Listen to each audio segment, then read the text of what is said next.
शांति। आज 13 अप्रैल की मुरली का एसेंस है। सीप में है मोती जैसे, मुरली एसेंस है बिल्कुल वैसे। होली हंस बन ज्ञान रतन, चूगना है ऐसे, तब बन पाएंगे हम बिल्कुल बाबा जैसे। ओम शांति। बाबा ने कहा, मीठे बच्चे, बाप जो है जैसा है तुम बच्चों में भी नंबर 1 पहचानते हैं। अगर सब पहचान ले तो बहुत भीड़ मच जाए। चारों ओर प्रत्यक्षता का आवाज कब फैलेगा? जब मनुष्यों को पता पड़ेगा कि स्वयं भगवान इस पुरानी दुनिया का विनाश करा के नई दुनिया स्थापन करने आए हैं। हम सबकी सद्गति करने वाला बाप हमें भक्ति का फल देने आया है। यह निश्चय हो तो प्रत्यक्षता हो जाए, चारों ओर हलचल मच जाए। बाबा कहते हैं कि अगर सबको पता चल जाए सही मायने में कि जो शिव भगवान हैं, जिनकी हम इतने सालों से भक्ति कर रहे थे, जिनकी हम इतनी पूजा कर रहे थे, जो मंदिर में घूम रहे थे, पंडितों के पास जा रहे थे, अगर लोगों को पता चल जाए कि वही भगवान आया है सद्गति देने के लिए, तो वो भगदड़ मच जाएगी। लोग भागने लगेंगे उन्हें देखने के लिए और उनकी श्रीमत पे चलने के लिए। बहुत कम लोग इस बात को जानते हैं कि बाबा आए हैं और बहुत कम लोग बाबा को मानते हैं। मात्र 9 लाख लोग हैं जो शिव बाबा को एज ए पिता मानते हैं या मित्र मानते हैं। तो बाबा कहते हैं कि सबको अगर पता चल जाए कि विनाश की दुनिया को स्थापना देने शिव बाबा आए हैं तो पूरी हलचल मच जाएगी। लोग भाग पड़ेंगे, सब लोग बाबा को पकड़ने के लिए, बाबा को अपनाने के लिए भागने लगेंगे। अभी तो लोगों को मालूम नहीं है। आज का जो गीत है जो पिया के साथ है, ओम शांति। धारणा के लिए जो बाबा ने कहा, तकदीरवान बनने के लिए एक बाप से सच्चा सच्चा लब रखना है। लब रखना माना कदम कदम एक की ही श्रीमत पर चलते रहना। मतलब अगर अपनी तकदीर सजानी है और चाहते हैं कि आपकी तकदीर बन जाए तो बस एक ही बाप से लगन रखनी है, दूसरे से नहीं। सच्चा प्यार करना है, दिल का प्यार। हम लौकिक जगत में कहते हैं कि नहीं, हलाने से हम दिल का प्यार करते हैं, बहुत प्यार करते हैं और उसके बिना रह नहीं सकते हैं और वो प्यार हमसे छिन जाता है। लेकिन जब हम बाप से रिश्ता जोड़ लेते हैं, जब अलौकिक बाप से जब हम दिल का प्यार करते हैं तो हम तकदीरवान बन जाते हैं। हमारी तकदीर संवर जाती है, हमें इतना कुछ मिल जाता है, इतनी पालना मिलने लगती है कि हमें लगता है कि हमसे बड़ा तकदीर वाला कोई है ही नहीं। बाबा दूसरी जो धारणा दे रहे हैं, रोज पुण्य का काम अवश्य करना है। सबसे बड़ा पुण्य है सबको बाप का परिचय देना, बाप को याद करना और सबको बाप की याद दिलाना। बाबा कहते हैं कि हम लोग पुण्य के लिए धन दौलत दान करते हैं, व्रत करते हैं और मंदिर जाते हैं या फिर तीर्थ स्थल जाते हैं, लेकिन वह पुण्य का काम नहीं है। पुण्य का काम है कि रोज किसी न किसी को बाप का परिचय देना है, बताना है कि शिव बाबा आए हैं और शिव बाबा को अपनाने से पूरी दुनिया आपकी परिवर्तित हो सकती है, आपको बहुत सुख मिल सकता है। भगवान आया है, कोई और नहीं आया है, भगवान आया है। वही भगवान, शिव भगवान, भोलेनाथ जिसको कहा जाता है, यह लोगों को बताना है। जितनी ज़्यादा बताएंगे और बाप की याद में रहेंगे उतना ज़्यादा पुण्य कमाते रहेंगे। आज का जो वरदान है, स्थूल कार्य करते भी मनसा द्वारा विश्व परिवर्तन की सेवा करने वाले जिम्मेवार आत्मा भव। हम दिन रात अपने हाथों से काम करते रहते हैं, लेकिन बाबा के कहना है कि काम भले आप हाथों से करते रहो, लेकिन मनसा सेवा के द्वारा विश्व का परिवर्तन की कल्पना करो। जो बाबा का मेन उद्देश्य है कि विश्व का परिवर्तन करना है, विश्व का परिवर्तन करके सतयुग बनाना है, तो उसमें एक जिम्मेदार आत्मा की तरह मनसा सेवा के द्वारा सबके कल्याण की बात सोचो। क्योंकि हम लोग काम हाथों से करते रहते हैं और माइंड में कुछ अनर्गल बातें सोचते रहते हैं, व्यर्थ सोचते रहते हैं। लेकिन जब बाप से दिल लगा लेंगे तो अनर्गल बातें होगी नहीं और बाप की श्रीमत पे चलेंगे तो विश्व का कल्याण करने की जो धारणा है हमारी, वो बढ़ती चली जाएगी। यह बाप के काम में सहयोग होगा। शिव बाबा हमेशा कहते हैं कि विश्व परिवर्तन करना है, सतयुग लाना है, मन से सतयुग लाना है। हर इंसान के अंदर की जो भी बुराइयां है उसको ख़त्म करनी है और एक पवित्र आत्मा बनना है। कोई भी स्थूल कार्य करते सदा यह स्मृति में रहे कि मैं विश्व की स्टेज पर विश्व कल्याण की सेवा अर्थ निमित्त हूँ। मुझे अपनी श्रेष्ठ मनसा द्वारा विश्व परिवर्तन के लिए बाबा ने सेलेक्ट किया है। विश्व परिवर्तन का कार्य बहुत जिम्मेवारी वाला कार्य है। इस स्मृति से अलबेलापन समाप्त हो जाएगा और समय भी व्यर्थ जाने से बच जाएगा। एक एक सेकंड में अमूल्य समझते हुए विश्व कल्याण के व जड़ चैतन्य को परिवर्तन करने के कार्य में सफल करते रहेंगे। बाबा कहते हैं कि आप दिल से समझ लो कि बाबा ने आपको तैनात किया है विश्व का परिवर्तन करने के लिए, विश्व का कल्याण करने के लिए। यह स्मृति आपके अलबेलेपन को समाप्त कर देगी।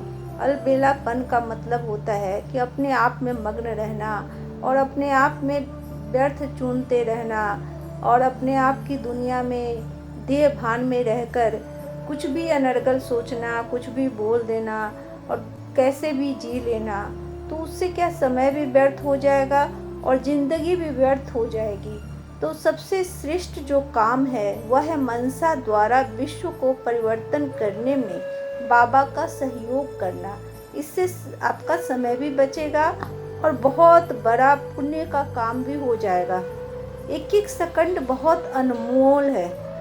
इससे समझना चाहिए कि एक एक सेकंड का अनमोल वक्त को अनमोल मानते हुए जड़ चैतन्य को परिचय करने में कार्य में सफल करते रहेंगे। मतलब एक एक सेकंड को अनमोल मानते हुए जड़ और चैतन्य सबको बाबा का परिचय देंगे और उसको परिवर्तित करने के लिए सेवा करेंगे, मन से सेवा करेंगे।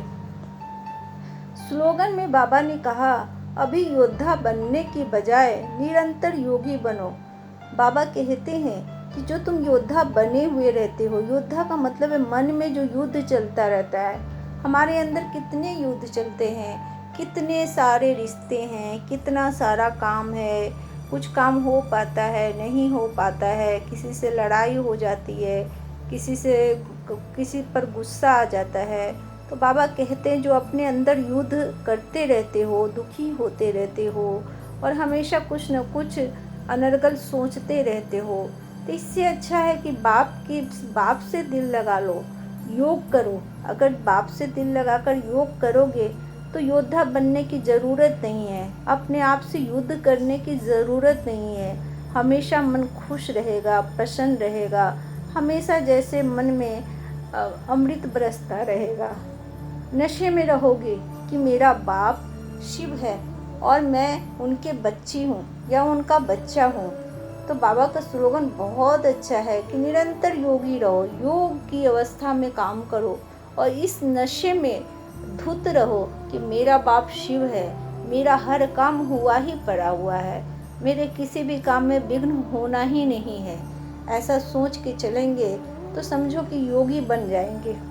शुभ जो विचार है, कर्म करते स्वस्मृति में रहो और सेवा निमित्त भाव से करो तो अभिमान भी नहीं आएगा। जब हम कर्म करते हैं तो यह स्मृति हमें रहनी चाहिए कि हम कौन हैं। हम जब अपने आप को भूल जाते हैं तो अपना मान खो बैठते हैं। हमें लगता है कि हम कुछ हैं ही नहीं, हमारी कोई औकात ही नहीं है, हमें कोई पूछता ही नहीं है, हमें लोगों से मान ढूंढने लगते हैं हम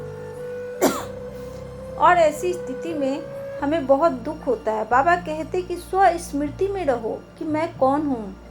जब स्वस्मृति में रहेंगे कि मैं आत्मा हूँ और उस परमात्मा बिंदु की संतान हूँ, मेरे बाबा शिव हैं जो पूरी दुनिया के मालिक हैं, उनके सारे भंडारे मेरे हैं, मैं उनकी पालना में हूँ। तो ऐसा अगर सोचोगे तो बहुत ज़्यादा मन प्रसन्न रहेगा, तो सेवा करने में भी मन लगेगा कि बाबा का जो काम है मुझे करना है, सेवा भी करेंगे और अभिमान भी नहीं आएगा। क्योंकि अभिमान तब आता है जब हम देह भान में रहते हैं, जब हमें देह का भान होता है, हम सोचते हैं हम फलाने हैं, हम ये हैं, हम अफसर हैं, या फिर हमारे पास करोड़ों रुपया है, मेरा नाम ये है, तब हम देह भान में आ जाते हैं।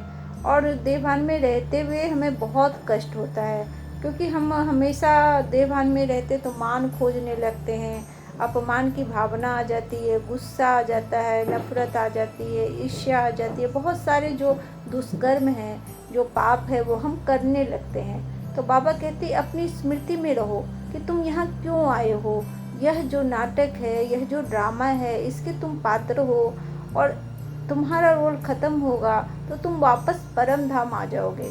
अगर यह स्मृति रहेगी तो एक भी पाप कर्म नहीं होगा। और आज का जो सम्मान दिया है बाबा ने, मैं आत्मा विश्व परिवर्तन की सेवार्थ जिम्मेदार आत्मा हूँ। बाबा ने कहा कि मैं आत्मा, मैं जो आत्मा हूँ, परम पवित्र आत्मा हूँ, मस्तक के बीच विराजमान हूँ। मैं आत्मा विश्व परिवर्तन के हेतु बाबा के द्वारा तैनात की गई हूँ। आप ये सोच के देखो कि आपको किसने तैनात किया है, किसने आपको लगाया है काम में। भगवान ने लगाया है। स्वयं भगवान आपको कहते हैं कि विश्व परिवर्तन करना है, मैं परिवर्तन हेतु तैनात तुम्हें किया है, मैंने तुम्हें मेरा सहयोग करना है, तुम्हें बच्चे मेरे साथ साथ चलना है। जो पतित दुनिया है उसको ख़त्म करके पावन दुनिया बनानी है, सतयुग बनाना है। बाबा रोज़ पढ़ाते हैं, कितना पढ़ाते हैं, हर मुरली में हर तरीके से वो अपने बच्चों को पढ़ाते हैं। अगर आप ध्यान दो तो हर मुरली में नए नए तरीके से, नए जैसे होते हैं ना कि बच्चे कुछ बिगड़े हुए बच्चे होते हैं, हम जैसे बिगड़े हुए बच्चे तो समझ नहीं पाते हैं, तो बाबा हर हथकंडे अपनाते हैं हमें समझाने के लिए कि भाई बच्चे ऐसे समझो, ऐसे नहीं तो ऐसे समझो, ऐसे समझो। अब बाबा माने छोटे बच्चे की तरह हमें बार बार रटाते रहते हैं, और कि भाई इस तरह से अपने को चलना चाहिए, ऐसा करना है, आप में इतने सम्मान हैं, आप कितने महान हो, आपका क्या काम है, आपको कैसे कैसे बाबा का सहयोग करना है, कैसे कैसे बाबा से पालना लेनी है। माने सच्ची में कभी कभी तो लगता है कि बाबा कितना ज़्यादा ख्याल लगता है, इतना प्यार करता है, हर पल हर क्षण सिखाता रहता है, हर मुरली में माने अलग अलग तरीके से सिखाना। तो बाबा कहते हैं तकदीरवान बनने के लिए एक बाप से सच्चा लब रखना है।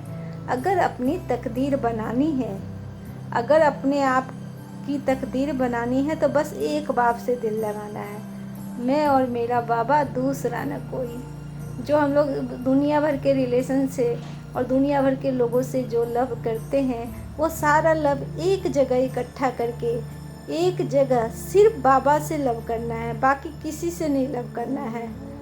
तो ये चीज़ बाबा बार बार कहते हैं कि बच्चे अगर मेरे से लव करोगे तो तुम्हारा जीवन सफल हो जाएगा, तुम हमेशा खुश रहोगे, हमेशा शांति में रहोगे, और हमेशा तुम्हारे हर प्राप्ति तुम्हें होगी, हेल्थ, वेल्थ और संबंध सब अच्छे हो जाएंगे। क्योंकि बाबा से लव करना बहुत बड़ी बात है। अगर दिल एकदम बाबा पे लग गया तो आप सोचो कितनी बड़ी बात हो जाएगी। बाबा से कनेक्शन हो जाएगा, डायरेक्ट बाबा आपको प्यार करेंगे, आपकी हर इच्छाओं की पूर्ति करेंगे। मैं तो खुद महसूस करती हूँ कि बाबा को कुछ भी कह दो, बाबा तुरंत उसको पूरा कर देते हैं। तो बाप से दिल लगाने में बड़ा फ़ायदा है। आपको भी यह फ़ायदा ज़रूर लेना चाहिए, क्योंकि यह जो फ़ायदा बाबा देते हैं वो सच्ची में दिल से अगर आप उनको अपना मान लेते हो तो फ़ायदा ही फ़ायदा है। आज का जो अव्यक्त इशारा है वह है सहयोग स्नेही को स्वतः ही प्राप्त होता है। माने अगर आप बाबा के स्नेही हो, अगर दिल के करीब हो, क्योंकि रिश्ता कभी एक ओर से नहीं बनता है। अगर हम बाबा से दिल का प्यार करते हैं तो बाबा की तरफ से भी दिल का प्यार आता है, और वैसे में हर काम में उनका सहयोग हमें मिलने लगता है। आप बाप दादा का स्नेही बनो तो सहयोग स्वतः ही प्राप्त होगा, मांगने की आवश्यकता नहीं है। आधा कल्प मांगते रहे भक्त रूप में, अभी बच्चा बनकर भी मांगते रहे तो बाकी फर्क क्या रहा भक्त और बच्चों में। बाबा कहते हैं हम भक्ति में हमेशा मांगते रहे, हम हमेशा मन्नत मांगते रहे कि बाबा भगवान ये काम हो जाएगा तो मैं ये आपको प्रसाद चढ़ाऊंगी, बाबा ये काम हो जाएगा तो मैं व्रत करूंगी, तप करूंगी। ऐसा कर कर के हम भक्ति में हमेशा मांगने की भिखारी बनकर मांगते रहे। तो अभी जब हम भगवान को दिल दे बैठे हैं, भगवान भी अपना दिल दे बैठे हैं, तो ऐसे में मांगने में लज्जा आनी चाहिए। बाबा कहते हैं कि तुम तो मेरे बच्चे हो, तुमको सारे खजाने स्वतः प्राप्त है, तो फिर तुम क्यों मांगते हो, क्यों तुम भक्तों की तरह हरकत करते हो। हम लोग हमेशा छोटी छोटी चीज़ें मांगते रहते हैं कि बाबा ऐसा कर दो, बाबा ये काम है, बाबा वो काम है। तो बाबा कहते कि तुम्हें मांगने की ज़रूरत नहीं है, मैं सब समझता हूँ क्या क्या काम है, मुझे क्या क्या करना है, तुम्हारा बाप हूँ, सब समझता हूँ। तो तुम अगर ऐसा करोगे तो भक्त में और बच्चे में क्या अंतर हो जाएगा। तुम्हें नहीं करना है ऐसा, तुमको सारे खजाने में दे रखा हूँ, तुम बस मुझे प्यार करो, दिल से याद करो, याद की यात्रा में बैठो, तुम्हारा काम तो हुआ पड़ा है, हर काम हुआ पड़ा है। बाबा कहते हैं लेकिन कारण क्या है कि अज्ञानी होकर सहयोग मांगते हो, अधिकारी समझो फिर मांगने की आवश्यकता नहीं होगी। बाबा कहते हैं कि क्यों मांगते हो, तुम अपना अधिकार मुझ पर समझते ही नहीं हो। अगर अधिकार समझोगे कि मैं मेरा बाप है, मैं तुम्हें मांगने की ज़रूरत नहीं पड़ेगी। अगर किसी भी चीज़ पर अपना अधिकार होता है तो क्या हम उससे मांगते हैं क्या? कभी नहीं मांगते हैं। अगर हमारा अधिकार बाप पे है, उसके सारे खजाने पे है, तो फिर हमें मांगने की क्या ज़रूरत है, स्वतः ही मिल जाएगा। किसी राजा के बेटे को क्या राजा से राज्य मांगना पड़ता है क्या? वह उसका उत्तराधिकारी होता है, उसको राज्य स्वतः ही मिल जाता है। तो बाबा के सारे खजाने हमारे हैं और हमें स्वतः ही मिल जाएंगे। बाबा बार बार समझाते हैं कि बच्चे मैं तुम्हारा हूँ, मेरे सारे खजाने तुम्हारे हैं, तुम्हें मांगने की ज़रूरत नहीं है, मैं स्वतः ही तुम्हें दे दूँगा, सब कुछ दे दूँगा। बाबा की जो ये बात है हमें ज़रूर अंडरलाइन करनी चाहिए कि अगर मेरे पिता भगवान हैं तो मुझे किसी से कुछ मांगने की क्या ज़रूरत है। दिन भर में कम से कम 10 बार कहना चाहिए मुझे किसी से कुछ नहीं चाहिए, मुझे बाबा ने बहुत दिया है, मुझे बाबा ने बहुत दिया है। जैसे जैसे इस धारणा को करेंगे वैसे वैसे अंदर से संतुष्टि आने लगेगी और लोगों से मांगने की प्रवृत्ति कम होने लगेगी। भगवान से भी मांगने की इच्छा ही नहीं होगी, क्योंकि लगेगा बाबा ने सब कुछ तो दे दिया, अब क्या चाहिए हमें। क्योंकि सारा काम बाबा खुद अपने ऊपर ले लेते हैं, सारी जिम्मेवारी ले लेते हैं। बस बाबा को एक बार कहने की बात है, बाबा उसके बाद भूल जाना चाहिए। और बाबा खुद ही बहुत ही ड्रामेबाज बनकर, और बाबा बहुत ड्रामा के अनुकूल हर काम को बहुत सुंदर तरीके से संपादन करते हैं। आज का योग अभ्यास जो हमें करना है वह है मैं बाबा के दिल की डिब्बी का अनमोल हीरा हूँ।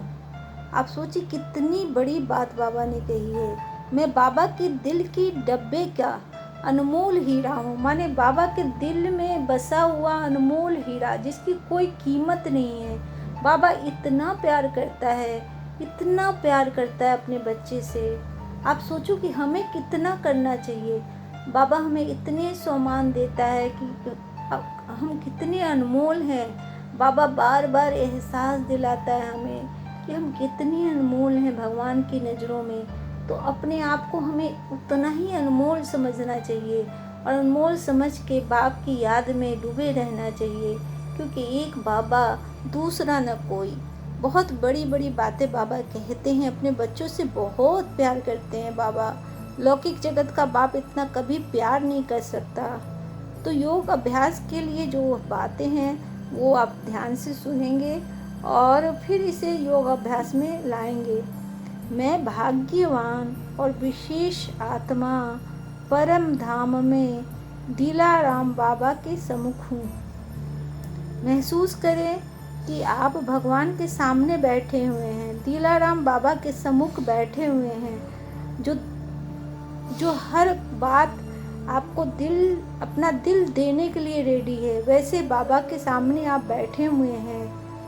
भाग्यवान और विशेष आत्मा शिव बाबा के परम धाम में दिलाराम बाबा के सम्मुख हूँ। बाबा मुझ आत्मा को सुरक्षा, शक्ति, आशा, मधुरता, विश्वास रूपी सकारात्मक ऊर्जा से भरपूर कर रहे हैं।